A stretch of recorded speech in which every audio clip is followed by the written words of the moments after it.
तो नमस्कार साथियों, आशा है आप सभी सकुशल मंगल होंगे और आप सभी की सुख समृद्धि के लिए, सुख शांति के लिए, दीर्घायु के लिए परमपिता परमेश्वर से प्रार्थना करता हूं कि आप सभी सुखी रहें, सुख समृद्ध रहें, दीर्घायु रहें। और इन्हीं के साथ आप सभी का मैं अपने यूट्यूब चैनल पहाड़ों की रौनक और पहाड़ों के संदेश में आप सभी का तहे दिल से हार्दिक स्वागत वंदन करता हूँ। आज मैं अपने एक नई वीडियो की शुरुआत बागेश्वर जनपद के इन खूबसूरत वादियों से कर रहा हूँ। और आज मौसम यहाँ पे साफ़ है। यहाँ पे जो पीछे खेतों में कई तरह की जो धान की प्रजातियाँ हैं उनकी कटाई शुरू हो गई है, उनकी मंडाई शुरू हो गई है। लोग बाग जो है खेतों में चले गए हैं, उसकी मंडाई कर रहे हैं। और आज मैं अपनी वीडियो की जो शुरुआत कर रहा हूँ वो आप सभी के लिए बहुत ही आकर्षित होने वाली है। आज का जो वीडियो है वो जनपद बागेश्वर के झिरोली से है, जहां पर मैग्नीसाइट की खानें हैं। और जो हमारे स्टूडेंट हैं जो एग्ज़ाम की तैयारी कर रहे हैं उनके लिए भी एक बहुत अच्छा क्वेश्चन है कि उत्तराखंड में मैग्नीसाइट की खाने कहाँ पे हैं। तो उत्तराखंड में मैग्नीसाइट की जो खाने हैं वो जनपद बागेश्वर के झिरोली में है। तो वहाँ पर जो मैग्नीसाइट है उसकी खाने हैं, वहाँ से रॉ मटेरियल निकाला जाता है।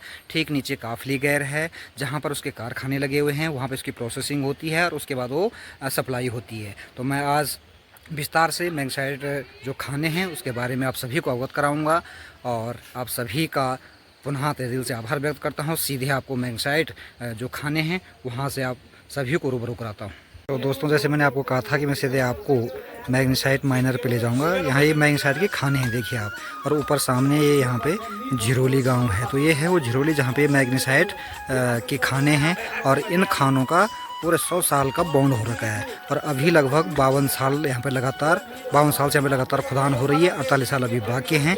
अब आप ये सोच सकते हैं कि देखिए यहाँ पे कितना मैग्नीसाइट निकल रहा है। तो ये पहाड़ों में बहुत ही ज़्यादा मतलब खनिज संपदा हो, चाहे जल संपदा हो, चाहे वन संपदा हो, यहाँ इसके भंडार हैं।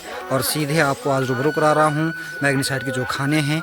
देखिए इन खानों में खुदान होता है, यहाँ से रॉ मटेरियल निकाला जाता है। और रॉ मटेरियल यहाँ से सीधे नीचे जो मैंने बताया था कि काफली गैर में इनकी कारखाने हैं, वहाँ पे इसकी प्रोसेसिंग होती है।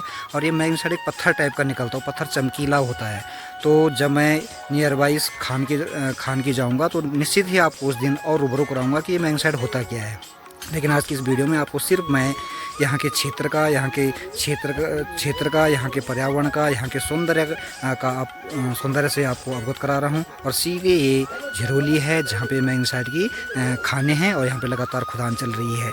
और यहाँ पे झिरोली गांव है, झिरोली के नाम से ये खाने प्रसिद्ध है बागेश्वर में। और देखिए ये यहाँ पे झिरोली में मैग्नीसाइट के खाने हैं।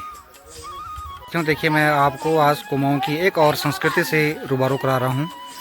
कुमाऊँ में बहुत ही प्रसिद्ध ऐपण का नाम आप सभी ने सुना होगा। और आज मैं जो ऐपण में कुमाऊँ से बहुत ही कलाकार हैं हंसी परिहार के घर पे पहुंचा हूं। और इन्होंने अपने घर पे, यहाँ इनका मायका है, भले वो अभी यहाँ पे नहीं है।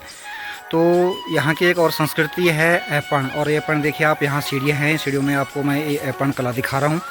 जो शादी विवाह के अवसर पर और या दीपावली होती है तो पूरा गांव अपने घरों में इस तरह के ऐपण, इस तरह की चित्रकारी, इस तरह की कलाकारी करते हैं। और ये शादी विवाह में जिन लोगों के घर पे शादी विवाह होती है वो लोग अपने घर पे ऐपण करते हैं। और ऐपण कुमाऊँ की एक प्रमुख चित्रकला है और यहाँ की एक संस्कृति है, यहाँ की एक सभ्यता है। और देखिए मैं आज सीधे हंसी परिहार जी के घर पे हूँ। इनका एक पुराना मकान है और यहाँ पे बहुत ही पुरानी कला संस्कृति से मकान बना हुआ है। ऊपर पटाल है और इनको माननीय मुख्यमंत्री के द्वारा ऐपण में भी पुरस्कृत किया गया है।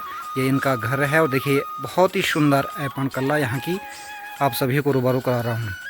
और साथ ही यहाँ पर हमारे साथी एक हरीश जी हैं जो यहाँ पे सामाजिक कार्यकर्ता के रूप में हैं। मैं आपसे पूछना चाहूँगा भाई साहब, ज़रा आप ये बताइए जो ऐपण है ये क्या है, कैसे कैसे होती है आपके कुमाऊँ में? ये सर कुमाऊँ हमारा जब शुभ कार्य होते हैं घरों में जी, मुख्य रूप से जब शादी विवाह का होता है तो तब ये ऐपण यहाँ की जो बहू बेटियाँ होती हैं जी, तो वो इस ऐपण को डालती हैं। ये जो है कुंवर सिंह जनोटी जी हैं, जी, उनकी पुत्री है जो आपने जैसा अवगत करा दिया है। जी। तो वो उनका मायका खोली में है, उन्होंने ये ऐपण में डाला है। और अच्छा, बाकी अच्छा, दीपावली में करीब सभी देश भर में, क्या हमारे कुमाऊँ में तो ये पूरा सब ऐपण। हाँ, तो कुमाऊनी भाषा में ऐपण को क्या बोलते हैं? ऐपण ही बोलते हैं? ऐपण ही बोलते हैं। अच्छा, देखिए फिर मैं आपको एक बार रूबरू करा रहा हूँ। यहाँ की जो ऐपण कला है, चित्रकारी है, जो शादी विवाह के दौरान घरों में होती है, लेकिन दीपावली में सभी घरों में इस तरह की ऐपण होती है। और यहाँ पे सामने एक दूसरा घर है, इनकी सीढ़ियों में भी इस तरह के ऐपण यहाँ पे बने हुए हैं, जो एक अपनी सभ्यता को दिखाता है, अपनी संस्कृति को दिखाता है, अपने पूर्वजों की धरोहर को दिखाता है। और साथ ही हाँ पता। देखिए ये पुरानी संस्कृति में बना हुआ एक और मकान से आपको रूबरू करा रहा हूँ। ये बहुत ही सुंदर मकान है और देखिए प्राचीन काल की संस्कृति से, प्राचीन काल की कलाओं से बना हुआ ये मकान है। आज तो सीमेंट का ट्रेंड चल गया है, लेकिन इस मकान पे कहीं भी आपको सीमेंट नहीं दिखेगा। और इस पर मकान को बड़ी गौर से आप देखिए, बहुत ही सुंदरता इस मकान की है, बहुत ही आकर्षित ये मकान अपनी ओर कर रहा है। और इस तरह यहाँ कुमाऊँ में लोग अपनी पुरानी संस्कृति, अपनी पुरानी धरोहर को भी बचाए हुए हैं। और मेरा इन सभी कुमाऊँ के भाई बंधुओं से निवेदन है कि वास्तव में आप अपनी धरोहर को, संस्कृति को बचा के रखें।